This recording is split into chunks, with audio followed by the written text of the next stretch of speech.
mengutipkan kisah-kisah mereka dalam Al-Quran. Dan Nabi suruh kita bercerita tentang mereka. Hadithu an Bani Israil wala harja. Ceritalah tentang Bani Israil ni, tak jadi salah. Eloklah cerita supaya jadi iktibar bagi kita. Jangankan mereka itu banyak diteruskan Nabi-Nabi dan Rasul pada mereka. Mereka rasa mereka bangsa pilihan Allah Ta'ala sendiri. Cerita Quran, nahnu abna'ullahi wa ahibbah. Mereka sendiri mengaku kami ini anak-anak kesayangan Allah. Kami ini adalah anak-anak peliharaan Allah dan kesayangannya. Tapi perangai masing-masing tak guna, membunuh Nabi-Nabi dan Rasul-Rasul bighairi haqq. Kita umat Islam terus ada kita nak membunuh, nak mengutuk pun tak sampai. Kita kasih dan sayang kepada Nabi SAW. Sebab Nabi ni esok akan beri syafaat kepada kita pada hari kiamat. Mereka tak, mereka bunuh Nabi-Nabi dan Rasul.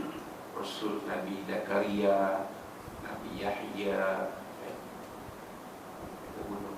Nabi Isa mereka cuba bunuh, tapi Allah Ta'ala angkat ke hadratnya. Bal rafa'allahu ilaihi.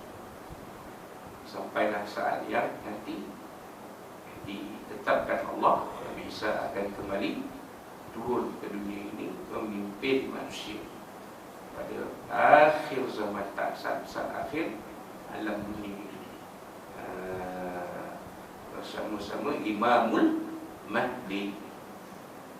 Imamul Mahdi dari kalangan umat Nabi Muhammad sallallahu alaihi wasallam. Dan Isa diturunkan oleh Allah Ta'ala memimpin bersama Imam Mahdi, memimpin manusia. Dan antara yang akan Nabi Isa lakukan adalah membunuh Al-Masihud Dajjal. Jadi itu mereka, orang-orang Yahudi, perangai kita faham. Walaupun tidaklah semuanya, ada juga di kalangan orang Yahudi yang memeluk agama Islam seperti Abdullah bin Salam. Islam hari ini pun ada. Mereka terang-terang mengaku mereka orang Yahudi yang memeluk agama Islam. Mereka mengutuk kekejaman Zionis Israel laknatullah alaihi. Jadi kita sama-sama berdoa kepada Allah SWT, mudah-mudahan orang Palestin diberikan bantuan dari Allah Subhanahu wa Ta'ala dalam perjuangan mereka mempertahankan tanah air mereka, mempertahankan agama mereka, mempertahankan diri mereka. Mudah-mudahan segala apa yang berlaku ini akan jadi iktibar untuk diri kita, dan mudah-mudahan Allah SWT akan memberi kemenangan kepada mereka di Palestin, insyaAllah. Amin ya Rabbal Alamin. Sebagaimana yang kita doakan dalam doa Qunut Nazilah, sama ada dibaca dalam solat subuh ataupun pada ketika-ketika yang lain, termasuklah dalam solat fardu dan solat Jumaat. Baik tuan-tuan, puan-puan, kita teruskan pengajian kitab kita yang pertama sekali, Safinatul Najah, ya, kitab fiqh Fardu Ain yang disusun oleh Al-Alim Syekh Al-Alim Salim bin Sumail Al-Hadrami rahimahullah ta'ala, sampai kepada fasal yang berikutnya, iaitu fasal ke-48. Tajuknya yang diberi oleh Mutarajim yang kita ni adalah Rukun Khutbah. Ini benda yang asas, tapi banyak kita tak ingat.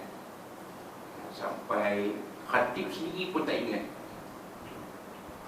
Khatib yang berkhutbah sendiri lah, lupa dia, hingga menyebabkan semayang Jumaat itu tidak sah, paksa diganti dengan semayang zuhur. Sebenarnya pada Jumaat, kalau Jumaat tu yang duduk dalam Korea tak apa. Kalau Jumaat tu dia yang tumpang semayang Jumaat, dia pun tak tahu Sebenarnya Jumaat dia tak sah.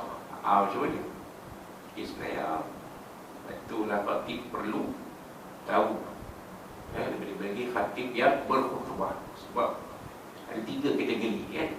Mereka yang berkhutbah, mereka yang menyampaikan khutbah, mereka yang membaca khutbah. Ada 3 kategori khatib. Yang berkhutbah tu hebat lah. Kan tak ada teks pun dia berkhutbah, macam dia berpidato. Mereka yang menyampaikan khutbah, ada teks khutbah dia disampaikan dengan penghayatan, dengan jiwa. Tapi yang banyak ni yang membaca khutbah, itu yang banyak.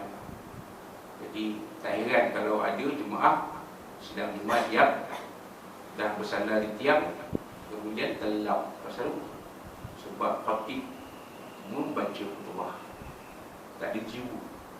Khutbah yang dibaca tu tak ada jiwa. Kita sendiri dengar pun macam pembaca warta berita. Isu bagus Palestin tapi tak ada jiwa. Dia macam baca khutbah. Patut dia menjiwai, membangkitkan semangat pada ahli jemaah. Ini dia baca tak ada jiwa. Jadi itu dia.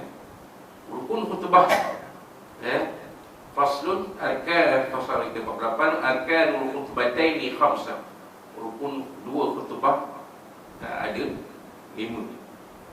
Pertamanya hamdulillahi fihima, pujian bagi Allah SWT dalam kedua-dua khutbah. Kedua-dua khutbah mesti ada alhamdulillah ataupun nahmadullah, nahmaduhu wa nusalli, nahmaduhu wa nastaghfiruhu wa natubu ilaihi, ataupun yang seumpamanya.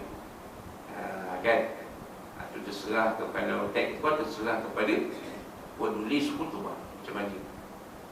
Uslub ujian yang digunakan dalam kedua-dua khutbah, yang pertama dan kedua. Kemudian wassalatu ala Nabi sallallahu alaihi wasallam fihima, dan selawat ke atas Nabi SAW di dalam kedua-dua khutbah. Kena dia juga. Wassalatu wassalamu alaihi ala nabiyina Muhammadin, nabiyina sayyidina Muhammadin, Allahumma salli ala sayyidina Muhammadin. Tak kira, tapi mesti ianya selawat ke atas Nabi SAW dalam kedua-dua khutbah. Khutbah pertama ni, khutbah kedua ni. Ini rukun khutbah. Jadi bagi khatib-khatib yang menyampaikan khutbah, yang berkhutbah, perlu cermat. Dalam kertas tulis semua rukun-rukun yang ada. Di samping talking point, isi-isi khutbah. Ada yang mampu berkhutbah. Macam dulu bekas Menteri Agama, lama dah tahun 2000 tu, akhir 90-an, awal 2000, bagi dia Datuk Hamid Zainal Abidin, orang bagian Datuk awal. Itu memang dia mahir berkhutbah, tak perlu teks, dia boleh sendiri. Itu kelebihan masing-masing. Tak ramai yang macam tu. Imam Masjid Negara pun belum tentu boleh macam tu. Tak semuanya begitu.